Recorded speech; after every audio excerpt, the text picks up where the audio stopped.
Hey guys, welcome back to my channel. If you're new here, my name is Clarissa. I am 24 years old and I am a mother of a 2-year-old. March is Endometriosis Awareness Month, so I thought I would make a video on my story. I guess let's start from the beginning. I did start my period whenever I was 11 years old. From the very beginning, I had painful periods. I did not ever have like a normal schedule, a normal cycle. I would start one month for 7 days, the next month maybe 5, the next month maybe 3, and then I started just kind of skipping. Every other month I would have a period. Every 3 months I would have a period.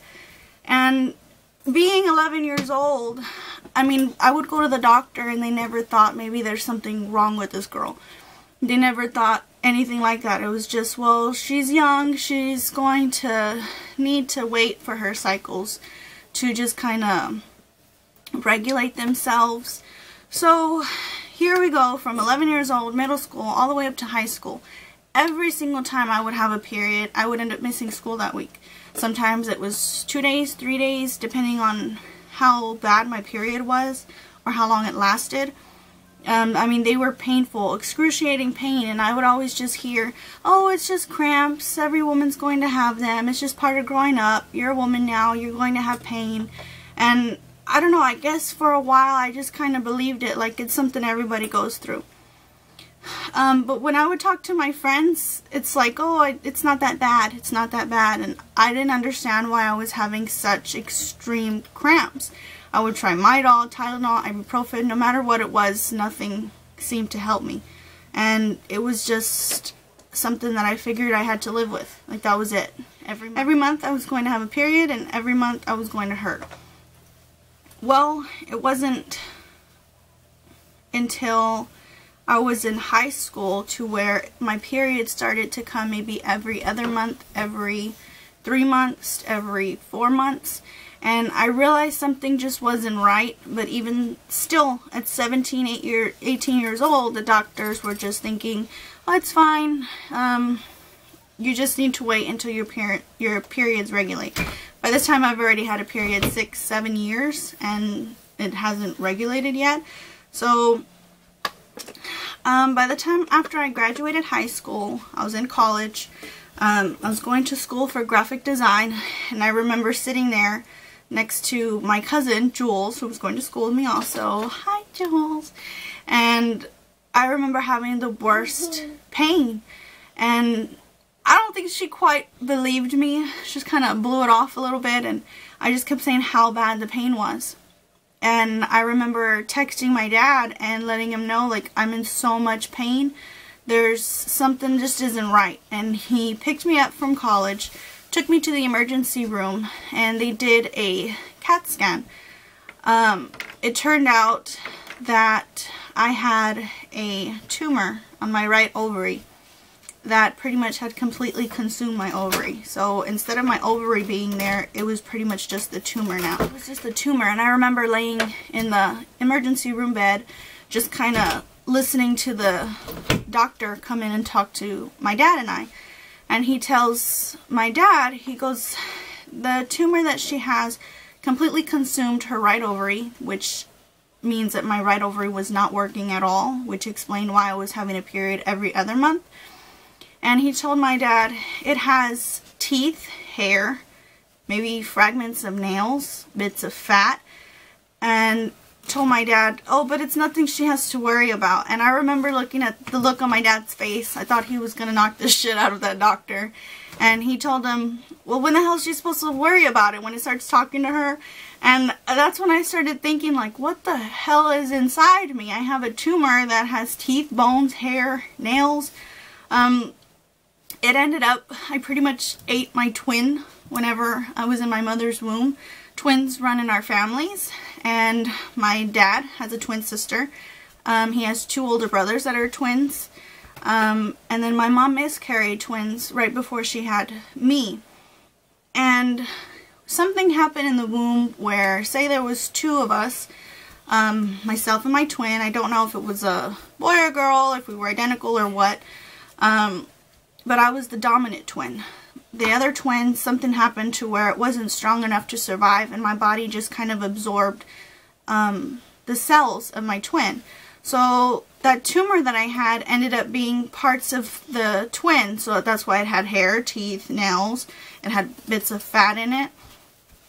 So the day before I turned 19, I had surgery to remove the tumor, my ovary, and my right fallopian tube. I had the surgery almost as a C-section. Everything was cut exactly like a C-section, except my uterus wasn't cut. Whenever I woke up, I was in the worst pain of my life. I would not wish this pain on my worst enemy. It was just awful. If anybody has ever had a C-section, I don't know if you've had the same experience, but I was 19 years old, no baby, having a C-section, having a tumor removed. It was just the most awful pain. I was out of school, out of work for 3 months for recovery. Luckily, my job was still there when I got back. But school, I pretty much failed out because I had this tumor that if doctors would have checked years prior, maybe something, they could have done something to where it didn't get so bad. And I pretty much failed out of college. After I healed from the tumor, I was still getting a lot of pains, really bad cramps during periods. I still only had a period every other month. At this time, my gynecologist had put me on the pill. I've tried just about every pill that there is out there, and nothing seemed to work. I would still get really bad pains whether I was on my period or not, all the way up until I was already 20 years old and married already, and the doctors were telling me that I couldn't have kids. He checked everything and he said, well, I wasn't ovulating. For whatever reason, I just wasn't ovulating. I didn't have the hormone power, I guess, to have an egg ovulate out of my system. And I mean, that was sad to hear only at 20 years old, that you're probably not going to be able to have kids. And I remember going to a fertility clinic with my best friend, Herlinda. Hi, Herlinda. And I remember sitting in the office, I was filling out the paperwork, and there's a couple here, a couple there, another couple over here. And they're all just kind of staring at us. And I'm thinking, like, do I have some lipstick on my face or something? And then I realized that they thought we were lesbians sitting in a fertility clinic trying to have a baby together, which to this day I think is hilarious. And she still stood by me, and thank you for that. That's how you know you have a best friend. She went ahead and let everybody think we were lesbians so we could see the doctor. Well, at that appointment, the doctor showed me my ovary. He showed me that it wasn't ovulating. He asked me if I wanted to still try some type of fertility drug to force myself to ovulate. That way I could try and have a baby. So this was about, I want to say, November. And we scheduled the fertility drugs for about January. I remember just crying all the time, thinking that there was no way I was going to have a baby. I was just sad about it. I mean, I was 20 years old and I was told, like, that's pretty much it. Yeah, now I have a little girl saying, Mama, hold me. You want to come over here? Hold on. Come here. And this is my little miracle. So, like I was saying, 20 years old, hearing, nope, you can't have a baby. And here comes December. I wasn't feeling very well.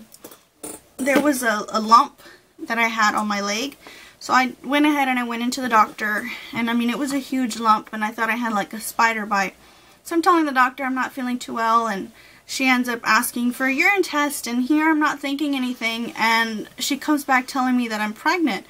And I was just kind of in shock. I didn't think it was going to be possible for me to have a child on my own. Well, it was true. Doctors told me I couldn't have a child, but God said differently. God allowed me to get pregnant, and now I have my little girl here with me, my beautiful little girl. Granted, I did have a few problems during pregnancy. I was on bed rest from 3 months all the way up until 38 weeks. They had to induce me 2 weeks early because my blood pressure was too high. But she's here, so that's hope for people that that the doctors don't know everything. They can try and tell you, oh, you can't have a child, but you know what? God is the one that decides last. That's what I truly believe. So don't give up hope. You just don't know. It's keep your faith, keep your hope, keep praying to God, and I think your child will come if it's meant to be. Yeah, you think so? God made you? Yeah? Well, as far as after I had my daughter, I had her at 21 years old. She was born in August of 2012. Since then, I've had so much pain, whether I was on a period or not. The pain was unbearable. And this past January of 2015, I did go to see a new gynecologist, and I explained to her how much pain I was in. I can't go to sleep most nights without laying a certain way so I don't have pain. Janana, stop. So I don't have any pain. I have to sleep with a heating pad most nights just to loosen the muscles so they're not hurting as bad. I constantly taking pain medicine, which I'm trying to not take anymore. Well, I kind of diagnosed myself with endometriosis after doing so much research online, and none of the doctors, even looking inside of me, checking my ovary, removing cysts, and checking, have never diagnosed me with endometriosis. All they told me was I had excess tissue growth growing from my uterus to my abdominal wall. So say this hand here is my uterus, this hand here is my abdominal wall. I had tissue growth connecting from one hand to the other hand, which is my uterus and my abdominal wall. Every time I would move, it was as if they were playing tug-of-war. My stomach would move one way, my abdominal wall, like the outside of my stomach, would move.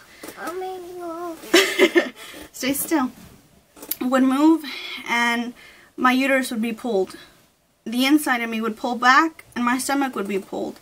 And it's just awful pain having that tissue. I mean, the tissue growth could be growing anywhere from on my bladder, on my uterus, on my abdominal wall. It can grow pretty much anywhere. It just takes off on its own and starts growing, and that's what's been causing my pain. Well, like I said, January 2015, I did go to see a new gynecologist, and she looked at my medical history for the past 5 years. And in the past 5 years, I went to the emergency room 19 times in severe pain that they couldn't figure out what the problem was. So she did finally diagnose me with endometriosis. And I did actually have her, she did actually switch me from a birth control pill to a birth control shot, Depo-Provera. This is my 3rd month on it. I go in next week to have my 2nd shot. And it's helped me quite a bit. I've actually gone 2 weeks without any pain. I mean, a little pain here and there, but nothing major to where I'm laying in bed and just can't move. The pain has subsided quite a bit, which is amazing. I didn't want to have to be just sitting around the house all day in so much pain, and that I couldn't take care of the daughter that I wanted for so long. Now that she's here, I want to be able to be healthy for her. I want to be able to be healthy for her. I want to be able to be in her life without her having to look back and remember Mommy was always sitting down hurting, or Mommy was always crying because she was hurting. I didn't want that to be our life. So it's still going to be a struggle to try and find different methods that are going to help me deal with endometriosis. But anybody that is having the same pains, if you feel like something is still wrong, yeah, if you feel like something is still wrong, even though the doctors aren't telling you, speak up. Go to another doctor. Get a 2nd opinion, a 3rd opinion, a 4th opinion. It took me 4 opinions to finally have somebody diagnose me with endometriosis. Before the shot, my daily life was being in pain, taking numerous pills to try and subside the pain. I'm allergic to just about every pain medicine there is, so the only thing I can take is Tylenol and ibuprofen. I can't take any hardcore drugs that are going to help me take away the pain. It's just something that kind of subsides it for a little bit, but doesn't last very long. Instead of me losing everything during my period as far as my menstrual cycle, some of it kind of regurgitates back into my system, and that's what's causing the tissue growth. There's no reason, there's no way to find out exactly what's causing it. There is no cure for endometriosis. It's something that I'm going to have to live with for the rest of my life and just manage it. Even with having my uterus removed, that's not a cure. I could still have the tissue growth on my abdominal wall, on my bladder, elsewhere, and that means it's just going to continue to grow. Having a hysterectomy is not a cure. I just thought that I would give you a piece of my story. If it could help one person, get diagnosed with endometriosis and finally learn, if it could help one person to finally learn what's going on with their body and how to cope with it, then the reason for this video, that's the reason for this video. I want to try and help somebody with my story and give somebody hope that it's still possible. Yeah, that it's still possible for you to have a child even with endometriosis. So don't give up hope. Help each other out. There are multiple groups that I'm on Facebook that have helped me a lot through this journey before diagnosis and after diagnosis. And a lot of us are just going through the same things every single day of our life. And if you have any of these symptoms, I would definitely try and check with your doctor. I would also check on these Facebook groups. There are a few doctors in them. But at least you can get some sort of idea on what's going on with your life compared to others and their symptoms, and how we deal with our endometriosis and how we could help you deal with yours also. Well, thanks for watching this video. I'm hoping that it can help somebody. Bye. Say hi. Hi. Say, my name is Juliana. Mommy. You scared? You nervous? You shy? Well, she's the hope. She is the proof that you can still have a child with endometriosis. You can still have a child with one ovary. You can still have a child even when the doctors say that you can't. And she's my little, she's my little miracle baby. Just don't give up. Thanks for watching. Say bye. Bye. Bye. Bye. Love you, Mommy. I love Mama. Bye.